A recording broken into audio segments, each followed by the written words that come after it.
देखिए, ये सरकार कोरोना को एक अवसर बना दी चुकी है। जहां चुनाव होगा वहां कोरोना नहीं जाएगा, लेकिन जहां पर लोग दूसरे राज्यों से कमाने के लिए जाएंगे वहां कोरोना के नाम पे उनको भगाया जाएगा। जब किसान अपने हक और अधिकार को लेकर आंदोलन करेगा, उसको आंदोलन बंद कराने के लिए कोरोना का बहाना बनाएंगे। लेकिन 5 राज्यों में देश का प्रधानमंत्री, गृह मंत्री और तमाम लोग खुली बिना मास्क को जाकर रैलियां कर रहे हैं, हजारों हजार की संख्या में रोड शो कर रहे हैं। मैं पूछना चाहता हूं, क्या वहां पर कोरोना नहीं फैल रहा है?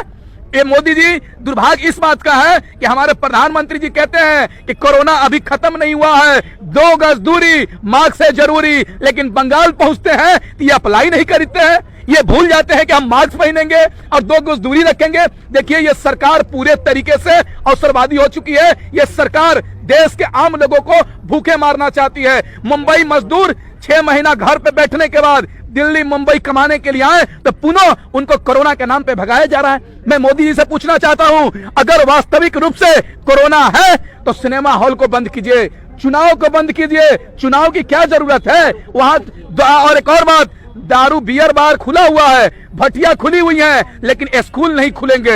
ये सरकार की साजिश देखिए। सरकार ये आम देश के आम नागरिकों को नशेड़ी बनाना चाहती है, लेकिन शिक्षा नहीं देना चाहती है। ये सरकार की नीति और नियत दोनों ही गंदी है। इसलिए सरकार को उखाड़ना होगा, तभी हमारा जाकर देश बचेगा। कहाँ सरकार उखड़ रही है? वो तो कह रहे हैं 200 प्लस वहाँ पे बंगाल में भी जीत कराने वाले हैं। ये तो सरकार कह रही थी कि बंगाल में भी, सरकार कह रही थी दिल्ली में भी हम चुनाव जीतने जाएंगे, लेकिन दिल्ली में क्या हुआ? देश का गृह मंत्री गली गली घूमा, पर्चा मांगा, लेकिन दिल्ली की जनता ने उसको वोट देने का नहीं काम किया। पंजाब में नगर निकाय का चुनाव हुआ, वहां पर भी भारतीय जनता पार्टी हारी। तो आप देखते रह जाइए, बंगाल, असम, तमिलनाडु और तमाम 5 राज्यों में भारतीय जनता पार्टी चुनाव हारेगी, तब जाके घमंड टूटेगा। ईवीएम आपने हैक कर ली क्या? नहीं, हारने की इसलिए कह रहे हैं कि सरकार की जो नीति और नियत है दोनों गंदी है। और किस आधार पर ये, एक और बात सुनिए, किस आधार पे वोट मांगेंगे मोदी जी? 7 साल में जिन्होंने काम किया उसके नाम पे वोट नहीं मांग रहे हैं। बोल रहे हैं ओ दीदी। तो ममता बनर्जी भी अगर उलट के जवाब देती, ओ चाचा, ओ फेंकू चाचा, क्या हाल है, तो कैसा लगता? देश के प्रधानमंत्री जी, आप अपने गरिमा को धूमिल मत कीजिए। आप देश के आम नागरिकों ने इसलिए आपको देश का प्रधानमंत्री बनाया था कि युवाओं को रोजगार देंगे, महिलाओं को सुरक्षा देंगे, देश के किसानों को, अन्नदाताओं को आय दोगुनी करेंगे, उसकी मंडियां व्यवस्था करेंगे, उनकी फसलों की कीमत दोगुनी करेंगे। इसलिए आपने वोट दिया था। लेकिन आप प्रधानमंत्री बनते ही देश के युवाओं को रोजगार के लिए सड़क पर लाने का काम किया। देश का अन्नदाता 4 महीने से सड़क पर है, लेकिन सुनने को तैयार नहीं है। आप देखते रह जाइए, यह सरकार पूरे तरीके से मुंह से गाज फेंक चुकी है। यह सरकार पूरे तरीके से मतलब किसानों से जुमिल हो चुकी है। आप देखिए, 3 तारीख को दिल्ली यह सरकार पहुंचेगी और जो किसान गेहूं काटने के लिए घर गए हैं वो भी 3 तारीख को बॉर्डर पे पहुंच जाएंगे। तब किसानों से और सरकार से बैठक होगी, तब जाकर हमारा मांग पूरी होगा। नहीं होगा इसी तरीके से आंदोलन चलेगा। बंगाल और आसाम में लगातार ईवीएम पकड़ी गई, बीजेपी के नेताओं के गाड़ियों में पकड़ी गई। कैसे देखते हैं ये सब चीजें? देखिए, भारतीय जनता पार्टी पहले हिंदू मुस्लिम करेगी, फिर भी देश की जनता नहीं मानेगी तो वो क्या करेगी? बूथ को कैप्चर करने का काम करेगी। उससे भी अगर चुनाव नहीं जीतती है तो ईवीएम हैक करने का काम करेगी। अगर ईवीएम हैक भी नहीं हुआ तो कानून लाकर देश के राज्य के मुख्यमंत्री को पावर छीनने का काम करेगी। दुर्भाग्य इस बात का है कि हमारा चुनाव आयोग हाथ में हाथ डालकर अभी बैठा हुआ है और भारतीय जनता पार्टी के प्रत्याशी के गाड़ी से ईवीएम पकड़ा जाता है, लेकिन उसका नॉमिनेशन कैंसिल नहीं हो जाता है। गलती से उनकी गाड़ी थी, इनको पता नहीं था कि बीजेपी नेता की गाड़ी। अरे भाई, दूध को अगर बिल्ली को रखवाली करने के लिए दीजिएगा तो दूध बचेगा। ये चुनाव आयोग किसके इशारे पे काम कर रहा है? ये लोकतंत्र में ये न्यूट्रल लोग हैं, चुनाव आयोग। लेकिन ये चुनाव आयोग भारतीय जनता पार्टी को फायदा पहुंचाने का काम कर रही है। आप देख लीजिए, बंगाल में, असम में, तमाम राज्यों में चुनाव हो रहा है, लेकिन ईवीएम हैक होने का काम किया जा रहा है, ईवीएम चुराया जा रहा है, लेकिन चुनाव आयोग अपने हाथ में हाथ डालकर बैठा हुआ। ये दुर्भाग्य है। लोकतंत्र के लिए, संविधान के लिए ये खतरा हो चुका है। ये सोचने की जरूरत है देश की जनता को। ममता बनर्जी को जिस प्रकार से चुनाव आयोग ने ये पाबंदियां लगा दी है ना, आपको देखना चाहिए आदित्यनाथ योगी ने किस तरह से बयानबाजी की। टीएमसी के कार्यकर्ताओं को 2 मई के बाद ढूंढ के मारा जाएगा, ये धमकी है। 506 का मुकदमा लगता है। एक उत्तर प्रदेश का मुख्यमंत्री मंच पे खड़े होकर इस प्रकार की धमकी देता है। चुनाव आयोग कहां था उस समय? आज ममता दीदी के ऊपर पाबंदी लगाई जा रही है क्योंकि नरेंद्र मोदी चुनाव हार रहे हैं, ईवीएम में घपले हो रहे हैं, चुनाव आयोग उस पर जवाबदेही नहीं है चुनाव आयोग की। आप देखिए किस प्रकार से सीआरपीएफ के जवान गोली मारकर वोटर को मार रहे हैं, डर पैदा किया जा रहा है, डर। आज बंगाल के नागरिकों को इन जो देश के लुटेरे हैं और जिस प्रकार से आज बंगाल पे हमलावर है, समझदारी से काम लेना होगा, डरना नहीं होगा। ममता दीदी के साथ बंगाल की जनता को खड़ा होना होगा। आज गुंडों से डरने की जरूरत नहीं है, बंगाल को बचाने की जरूरत है। आज से नवदुर्गे चालू हैं, कल से नवरात्रे चालू हैं। नवदुर्गे और नवरात्रे एक साथ लाके वहां पे माता रानी धर्म के नाम पर वोट बैंक की राजनीति करने का षड्यंत्र चुनाव आयोग ने तभी 8 चरणों में ये चुनाव करवाया है। ममता दीदी ने पहले आगाह किया था कि चुनाव आयोग ने ऐसा क्यों किया। तब आप लोग कह रहे थे कि ममता दीदी हर बात पे सवाल उठाती है। अभी आगे देखना आप, 9 दिन के नवरात्रे हैं, किस प्रकार से धर्म के नाम पे ये लोग जिन्हें आप जो श्री राम का नारा लगाते हैं आपके देश के पीएम साहब, अभी कैसे लोगों का पतन होगा, कैसे लोग लड़ाए जा रहे हैं, कैसे लोगों को गोली मारी जा रही है। चुनाव हो रहा है, ये गुंडागर्दी, ये चुनाव है। ये बंगाल की जनता को समझना पड़ेगा, पूरे देश को समझना पड़ेगा कि आज भारतीय जनता पार्टी किस तरह से हमारे देश में दबाव बना रही है वोटर पे, कैसे बेईमानी करा रहा है चुनाव आयोग। आज लोकतंत्र की हत्या कैसे की जा रही है, संविधान विरोधी तरीके से चुनाव करा रहे हैं। देश के गृह मंत्री कोरोना के नाम पे देश को घर में बंद कर रहे हैं, डरा रहे हैं। दुर्भाग्य है देश का कि चुनाव आयोग इस तरह से ममता दीदी के ऊपर पाबंदियां लगा के चुनाव भारतीय जनता पार्टी को जिताने की गंदी राजनीति कर रहा है। इससे पहले चुनाव आयोग ने अफसरों के ट्रांसफर करके नंदीग्राम पर्चा भरते वक्त ऐसे लोगों को लगाया कि ममता दीदी की टांग फ्रैक्चर हो गई, बेचारी चल नहीं पा रही। उन्हें बैठालने का पहला प्रयास हमले के द्वारा किया गया, ऐसे नहीं बैठाल पाए, ऐसे ममता दीदी को नहीं दबा पाए। अब चुनाव आयोग के माध्यम से कि वो प्रचार न कर सके, इस तरह की पाबंदियां लगाई जा रही हैं। शुभेंदु अधिकारी जैसे लोग किस तरह के गंदे बयान देते हैं, धर्म के नाम पे कैसे लोगों में नफरत फैला रहे हैं, चुनाव आयोग सो रहा है। भारतीय जनता पार्टी धर्म के नाम पर राजनीति कर रही है, चुनाव आयोग सो रहा है। संविधान इसकी इजाजत नहीं देता कि आप राजनीति में धर्म का इस्तेमाल करें। तो चुनाव आयोग तो सबका है ना, तो आप कैसे आरोप लगा सकते हैं वो बीजेपी का काम कर रहा है? मतलब चुनाव आयोग कुछ भी कर सकता है, हम लोग सच नहीं बोल सकते क्या? ममता बनर्जी पे पाबंदी लगाना एक सच है, न्याय है। ममता बनर्जी ने कितनी रिपोर्ट है कि उनको पोलिंग बूथ पे कैप्चर कर लिया गया, 1.5 घंटे तक बंद रखा गया। चुनाव आयोग ने सुनी ममता बनर्जी की बात। आज चुनाव आयोग किस तरह से देश में लोकतंत्र की हत्या कर रहा है, पूरा देश देख रहा है।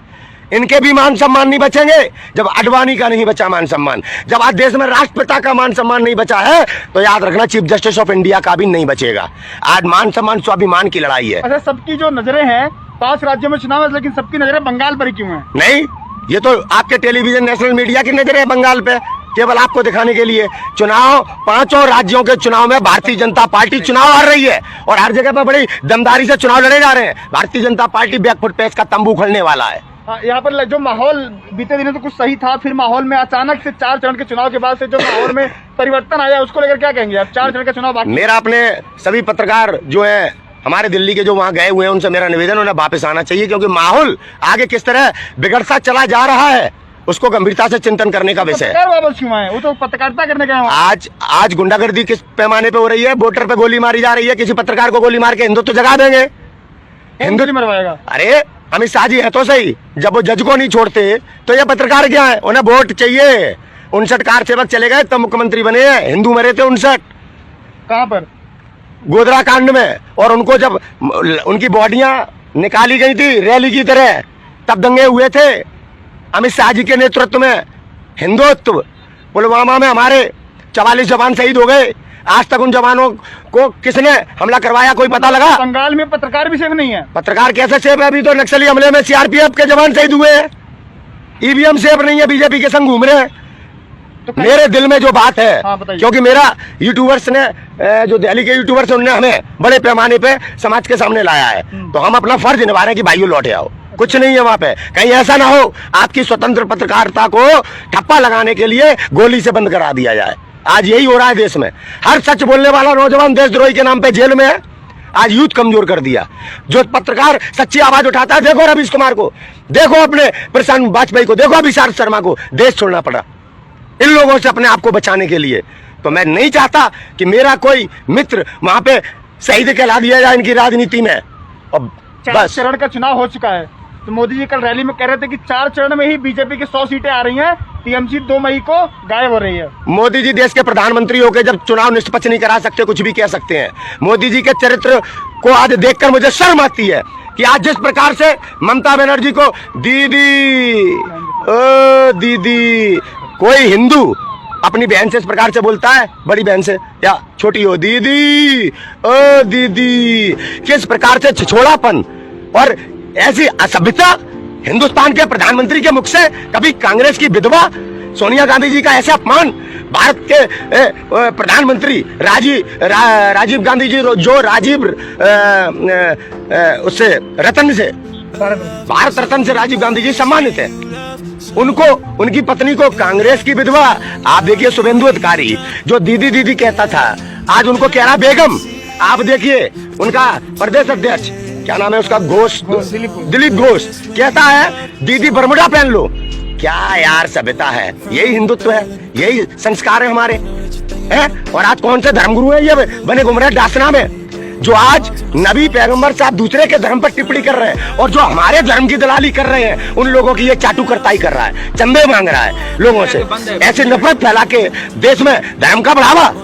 किस तरह का आज हमारे हिंदुस्तान का कल्चर हो गया है, हमारी क्या सभ्यता थी, क्या राजनीति ने हमें किस सभ्यता की ओर ढकेल दिया है, चिंता करने का विषय है। हमारे धर्मगुरुओं को, हमारे देश के ब्राह्मणों को सम्मान आपका धर्म के साथ जुड़ा हुआ है, ब्राह्मणों का चिंतन करने का होने वाला है। 4 चरण का चुनाव हो चुका, 4 चरण का बाकी है, इतने सारे दंगे हो रहे हैं, इतने सारे बवाल हो रहे हैं, उस बीच में क्या माहौल बदल रहा है? क्या माहौल? नहीं, कोई माहौल नहीं बदल रहा। नरेंद्र मोदी की बहुत बुरी हार होने वाली है। ममता बनर्जी पूर्ण बहुमत से सरकार बनाएंगी, 200 से ऊपर सीटें लेंगी ममता बनर्जी, कोई नहीं रोक सकता। इन्होंने जिस प्रकार से बंगाल को तोड़ने का काम किया, बंगाल की जनता ने इनका पूर्ण रूप से सामना कर रही है, वोट प्रतिशत आपको बता रहा है, ये घबराए हुए हैं। तभी आप देख लो चुनाव आयोग ने किस प्रकार से दीदी पे पाबंदी लगाई है। अगर ये चुनाव जीत रहे होते तो क्या दीदी पे पाबंदी लगाते?